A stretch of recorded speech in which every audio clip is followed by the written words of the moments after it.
BNP যে জায়গাটাতে এখন আছে নির্বাচনের, এইটা একটা আমরা যেভাবে একতরফা নির্বাচনের জন্য আওয়ামী লীগকে বলি না, 18 এবং 73 সালের নির্বাচন একতরফা করে নিয়ে গেছে এবং সেটা আনফেয়ারলি করছে। এবারের নির্বাচনটা কিন্তু আপনার ফেয়ার নির্বাচন, সুষ্ঠু নির্বাচনটাই একতরফা হয়ে যাওয়ার সম্ভাবনা আছে। কারণ বিএনপির ইতিহাসে প্রথমবারের মতো তাকে সিরিয়াসলি প্রতিটা আসনে কম্পিট করবার মতো কোনো প্রার্থী নাই।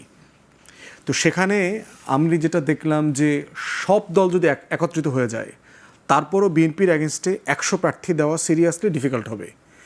বিএনপির সবচেয়ে বড় চ্যালেঞ্জ হবে বিএনপি নিজে, তার বিদ্রোহী প্রার্থী। প্রত্যেক আসনে আসনে সিরিয়াস 130-35টা আসনে সিরিয়াস বিদ্রোহী প্রার্থী আছে এবং যারা ইকুয়ালি স্ট্রং, দুজনের মতো করে আর কি, লড়বার মতো। তাহলে সেই রকম একটা একতরফা সুষ্ঠু নির্বাচন কি বিএনপির জন্য সম্মানজনক হবে কিনা? যে আপনি ফাঁকা মাঠে গোল দিয়েছেন, কেউ ছিল না, 280 সিট পেয়ে গেলেন হুট করে, এটা বিএনপির কোনো দোষ না, but this is a reality, এটা হওয়ার সম্ভাবনা আছে। সেখানে আবার দেখেন যে জুলাই সনদ বাস্তবায়ন নিয়ে কিন্তু দলগুলোর ভিতরে সিরিয়াস ইস্যুজ আছে, যে আমরা এগুলো একমত হয়েছি, বাস্তবায়ন কিভাবে হবে। বাস্তবায়নের ব্যাপারে কমিশন যেটা প্রস্তাব করেছে এটা আসলে বিএনপির প্রস্তাব। আগামী সংসদ 2 বছরের মধ্যে এগুলো বাস্তবায়ন করবে। আমরা যারা বাকিরা আছি, আমরা অনেকেই এই প্রস্তাবের সাথে একমত না। আমরা বোধ করছি যেগুলো সবাই ইতিমধ্যে একমত হয়ে গেছি, সেটার জন্য আমি কেন 2031 সাল পর্যন্ত অপেক্ষা করব। যেমন ধরেন, আমরা যদি সবাই ডিসাইড করলাম যে মেয়েদের আসন 50 থেকে 100-তে নিব, তো এটার জন্য আমি 2032 পর্যন্ত অপেক্ষা করব কেন? এটা 2026-এ কেন হবে না?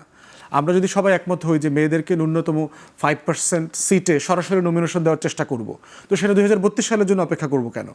আমরা যদি সবাই একমত হয়ে যাই 2 টার্মের বেশি ক্ষমতায় কেউ প্রধানমন্ত্রী থাকতে পারবে না, সেসব পরিবর্তন চাই, এটা দরকার, কিন্তু এখনই দরকার, এখনই হতে পারে। সেটা তো নির্বাচন হলে, আপনি যেটা বলছেন সেটা নির্বাচন হলে, প্রশ্ন উঠেছে নির্বাচনটা ফেব্রুয়ারিতে হবে না। না, টেনশনের জায়গাটা কোথায় সেটা বলছি। এখানে জামাতে ইসলাম বলছে পিআর পদ্ধতি নিয়ে তারা নির্বাচন, আরেকটা টেনশনের জায়গা, আন্দোলনে তারা নামবে। তার মানে জামাতের একটা ইস্যু আছে, যেহেতু বিএনপি পিআর পদ্ধতি মানে না, তার মানে ওইটাও একটা আনসলভড ইস্যু হিসেবে সামনে থাকবে।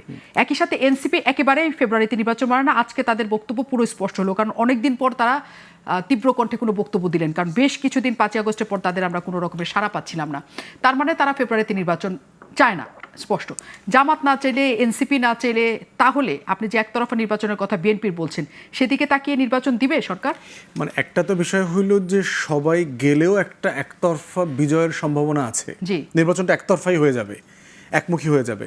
এরপরে টেনশনের জায়গাগুলো হচ্ছে যে দুটো আপনি বলেছেন, জামাত এবং চরমোনাই হচ্ছে এখন বিএনপির পরে সবচেয়ে বড় 2টা দল। তারা যদি পিআরের বিষয়ে খুবই স্ট্রংলি থাকে যে আমরা সংসদে পিআর চাই, উচ্চকক্ষ ধরেন হচ্ছে না, একটাই সংসদ, যেমনি আছে এমনি, এখানে পিআর হবে, এবং তারা যদি এই ইস্যুতে নির্বাচন বয়কট করে, এনসিপি নিম্নকক্ষে পিআর চায় নাই, তারা যদি সংস্কার এবং জুলাই সনদ বাস্তবায়নের পদ্ধতির ব্যাপারে তারা যদি অ্যাডামেন্ট থাকে, তাহলে আলটিমেটলি কি হচ্ছে, বিষয়টা কিন্তু একতরফার দিকে চলে যাবে। তখন সরকারের সামনে এবং বিএনপির সামনে অপশন থাকবে যে বিএনপি যাদেরকে যুগপদে এখন আসন দেয়া নেয়া করতেছে, 3টা-4টা করে থোক বরাদ্দ দিচ্ছে বিভিন্ন দলকে, তারা বিরোধী দলে চলে যাবে, এরকম একটা অপশন হবে। কিন্তু সেটা আদৌ দেশের জন্য এবং বিএনপির জন্য সম্মানজনক হবে কিনা, অন্তর্বর্তীকালীন সরকার কি এই দায়টা নিয়ে একটা ভালো নির্বাচন করবে কিনা, যে গণ অভ্যুত্থানের সকল শক্তি এই নির্বাচনে অংশগ্রহণ যেহেতু করছে না, এইরকম একটা নির্বাচনের দায় আমরা আসলে নেব না। তখন এমন হইতে পারে, প্রফেসর ইউনূস কিন্তু বেশ কয়েকবার দায়িত্ব ছেড়ে দেওয়ার জন্য উদ্যোগ নিয়েছিলেন, উনি হয়তো দায়িত্ব ছেড়ে দিতে পারেন, নির্বাচনকালীন একটা সরকার করে দিয়ে উনি আসলে বিদায় নিয়ে চলে যাবেন। তাহলে এই টেনশনের জায়গাটা আছে, বাট আমি বোধ করছি এগুলো সমাধানযোগ্য। যেটা জামাত এবং চরমোনাই মানে চাচ্ছে এবং যেটা এনসিপি চাচ্ছে, এগুলো সবগুলো জিনিস সমাধানযোগ্য। স্যাক্রিফাইস করতে হবে, এখানে নেতৃত্ব দেখাইতে হবে, রাষ্ট্রনায়কোচিত নেতৃত্ব দেখাইতে হবে বিএনপিকে, কারণ বাকিরা জানা অর্জন করবে তার থেকে ঐতিহাসিকভাবে বিএনপি না করলে সবচেয়ে বেশি সে লুজ করবে।